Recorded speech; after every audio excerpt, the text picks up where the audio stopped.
করেন আপনি? এই তো ভাইয়া সেলাইয়ের কাজ করি আরেকজনের বাসায়। ও, বিয়ে শাদী হয়েছে? বিয়ে হয়ে গেছে ভাইয়া, প্রতিবেদনে আর আসতাম। আচ্ছা, পরিবারে কে কে আছে? পরিবারে আছে, বাবা আছে, মা মারা গেছে, ছোট একটা বোন আছে, আর আমি।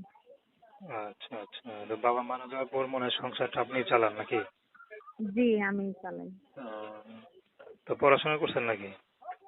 পড়াশোনা ভাইয়া এই ক্লাস 8 পর্যন্ত পড়ালেখা করছি, বেশি পড়তে পারি নাই।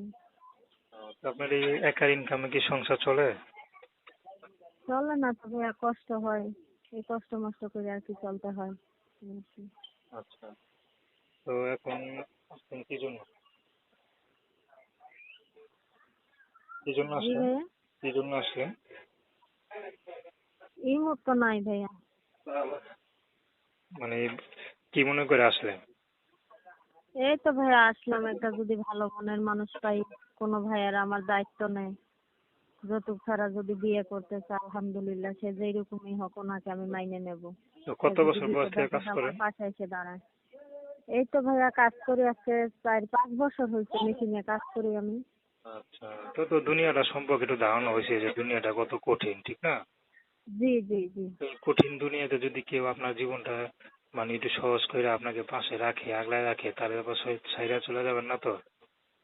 না ভাইয়া, তাকে আমি ছেড়ে যাব না, তাকে আমি জীবন দিয়ে আগলিয়ে রাখবো যদি আমার আচ্ছা, নাম পাশে কি এসে বললেন? দাঁড়ায়।